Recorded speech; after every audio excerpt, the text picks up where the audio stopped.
বাংলাদেশের নাগরিক হলেও শুধুমাত্র সকাল 6:30 থেকে সন্ধ্যা 6:30 পর্যন্তই দেশের মূল ভূখণ্ডে আসতে যেতে পারেন তারা। আর রাতে কোন দেশের নাগরিক সেটা নিজেরাই বুঝতে পারেন না। এমনকি কেউ খুব অসুস্থ হলেও সীমানার বেড়াজাল ডিঙিয়ে ডাক্তারের কাছে যাবারও সুযোগ নেই। তারা দহগ্রাম আঙ্গরপোতা ছিটমহলের অধিবাসী।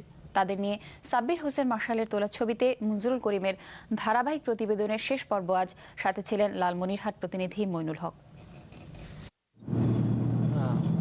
3 বিঘা করিডোর, ভারতের মধ্যে থাকা বাংলাদেশ দহগ্রাম আঙ্গরপোতার মানুষের দেশের সাথে যোগাযোগের 178/85 মিটার জায়গাটি বাংলাদেশকে বাৎসরিক টাকার বিনিময়ে লিজ দিয়েছে ভারত সরকার। এই 3 বিঘার ভারতীয় চেকপোস্টের ভেতর দিয়ে চলাচল করে বাংলাদেশের প্রায় 14,500 মানুষ। 1992 সালের 26 জুন খুলে দেওয়া হয় এই 3 বিঘা করিডোর। তার আগ পর্যন্ত বাংলাদেশের সাথে বৈধ কোনো যোগাযোগই ছিল না এখানকার মানুষের। 1 ঘন্টার জন্য আমাদের গেট খুলে দেওয়া হয় অন টেস্টের জন্য, এবং আমরা 1 ঘন্টা এরকম 5 মাস 6 মাস রান করার পর তারপরে করে 2 ঘন্টা, দিনে 1 ঘন্টা, তারপরে দিনে করে 2 ঘন্টা, এই পর্যায়ক্রমে 3 ঘন্টা 4 ঘন্টা। চুক্তিটা আমরা এটা স্পষ্ট আমরা জানতেছি এটা 99 বছরের জন্য। তো এই 99 বছর কোনো একদিন চলে যাবে, শেষ হয়ে যাবে, তখন আমাদের কি হবে?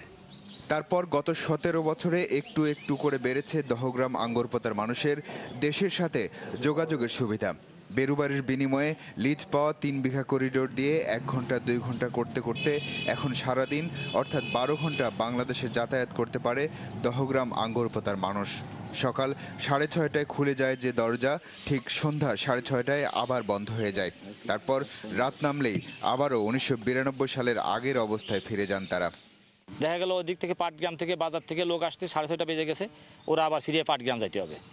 ওদেরকে আমরা বিডিআর যতই বলবো যে গেটটা খুলে দেন ভাই, বিএসএফ বললে ওরা শুনবে না। অসুস্থ রোগী আলে তো খুলবে না, এমনকি লাশ আসলে ওরা খুলবে না, ওই লাশও ফেরত দেওয়া হবে। 6:30টার পরে আসলে লাশও ফেরত যাবে। এ কারণেই যে যেখানেই থাকুক সন্ধ্যা 6:30 বাজার আগে থেকেই নিজের এলাকার ভেতরে ঢুকে পড়েন এখানকার মানুষ।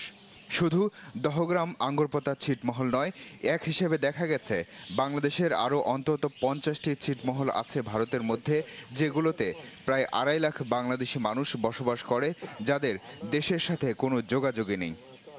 সন্ধ্যা 6:30 বাজার সাথে সাথে এভাবেই বন্ধ হয়ে যায় দহগ্রাম আঙ্গরপোতা ছিটমহলের একমাত্র প্রবেশপথ 3 বিঘা করিডোর। মূল ভূখণ্ড বাংলাদেশ থেকে একেবারেই বিচ্ছিন্ন হয়ে যায় প্রায় 14,500 মানুষ। সারা রাতের জন্য যেন একেবারেই দেশ ছাড়া হয়ে যায় তারা। মঞ্জুরুল করিম, এনটিভি নিউজ, 3 বিঘা করিডোর, লালমনিরহাট।